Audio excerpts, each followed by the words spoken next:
తెలంగాణ రాష్ట్ర assembly budget సమావేశాలకు సంబంధించి మా కరెస్పాండెంట్ నరసింహారావు మరిన్ని వివరాలు అందిస్తారు. నరసింహారావు, చెప్పండి, ఎప్పటి నుంచో పోస్ట్పోన్ అవుతూ వస్తున్న తెలంగాణ రాష్ట్ర బడ్జెట్ సమావేశాలకు సంబంధించి మీ దగ్గర సమాచారం ఏంటి? మరి అసెంబ్లీ సమావేశాలకు సంబంధించి ప్రభుత్వం కసరత్తును పూర్తి చేస్తుంది. ముఖ్యంగా బడ్జెట్ కి సంబంధించి కేసీఆర్ ఇప్పటికే వివిధ శాఖలకు సంబంధించిన కసరత్తును పూర్తి చేశారు. ఇక త్వరలోనే అసెంబ్లీ సమావేశాలను నిర్వహించారనే నిర్ణయానికి కేసీఆర్ వచ్చారు. నిజానికి ఈ నెల 27 నుంచే శాసనసభ సమావేశాలను ప్రారంభించాలని మొదట భావించినప్పటికీ వివిధ కారణాల చేత, అదేవిధంగా బడ్జెట్ రూపకల్పనకు సంబంధించిన కొన్ని ఇబ్బందులు ఉన్న నేపథ్యంలో నవంబర్ మొదటి వారంలో అన్ని సరిగ్గా కూడితే నవంబర్ 3 నుంచి అసెంబ్లీ బడ్జెట్ సమావేశాలు నిర్వహించాలనే నిర్ణయానికి దాదాపుగా ప్రభుత్వం వచ్చింది. అయితే ఈ నెల 24న జరిగే కేబినెట్ సమావేశంలో దీనికి సంబంధించిన తుది నిర్ణయం తీసుకున్నారు. మొత్తానికైతే నవంబర్ లో మాత్రం ఖచ్చితంగా అసెంబ్లీ సమావేశాలు జరుగుతాయని స్వయంగా ఈటల రాజేందర్ కూడా ఆర్థిక శాఖ మంత్రి కాసేపటి క్రితం తెలంగాణ భవన్ లో తెలిపారు. దీనికి సంబంధించిన బడ్జెట్ కి సంబంధించిన కసరత్తులు కూడా ఇప్పటికే పూర్తి చేశాము.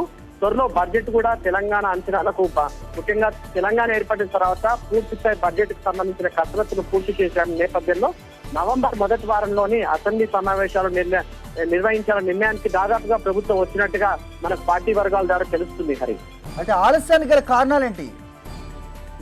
ప్రధానంగా బడ్జెట్ రూపకల్పనకు సంబంధించి ప్రభుత్వంకి కొన్ని ఇబ్బందులు ఎదురయ్యాయి. మొదట కేసీఆర్ అక్టోబర్ లోనే సమావేశాలు పెట్టాలనే నిర్ణయాన్ని ఏపీ బడ్జెట్ సమావేశాల సందర్భంగానే తెలంగాణ అసెంబ్లీ సమావేశాలు కూడా జరుగుతాయని కూడా ప్రచారం జరిగింది. ప్రధానంగా రాష్ట్ర విభజన బిల్లులోనే స్పష్టంగా ఉన్నది అనే అంశాన్ని టీఆర్ఎస్ తెరపైకి తీసుకొచ్చింది. రాష్ట్ర విభజన బిల్లులో డిసెంబర్ వరకు కూడా అసెంబ్లీ సమావేశాలు పెట్టకుండా బడ్జెట్ ను ఓటాన్ అకౌంట్ బడ్జెట్ ను పొడిగించే అవకాశం ఉన్న నేపథ్యంలో, అప్పటి వరకు గడువు ఉన్న నేపథ్యంలో ప్రయారిటీస్కి సంబంధించి ముఖ్యంగా ఇప్పటి వరకు జరిగిందంతా ఏపీ ఉమ్మడి రాష్ట్రంలో జరిగిన ప్రయోజనాలు ఒక రకంగా ఉన్నాయి, ప్రాధాన్యతలు ఒక రకంగా ఉన్న నేపథ్యంలో తెలంగాణ ప్రజల ప్రాధాన్యతలకు అనుగుణంగా బడ్జెట్ ను రూపొందించాలనే ఉద్దేశంతోనే కొంత డిలే జరిగినట్టుగా మనకు అధికారులు చెప్తున్నారు. హరి, ఈ సమావేశాలకు ముందే మంత్రి పదవులు ఆశావాహులు ఎక్కువైపోతున్నారనే ఒత్తిడి కూడా ఉంది. దాని మీద ఏమైనా క్లారిటీ వచ్చే అవకాశం ఉందా నరసింహ? ఖచ్చితంగా దీపావళి తర్వాత పదవుల పంపకానికి సంబంధించి ఒక నిర్ణయం తీసుకుంటామని కేసీఆర్ ఇప్పటికే చెప్పారు.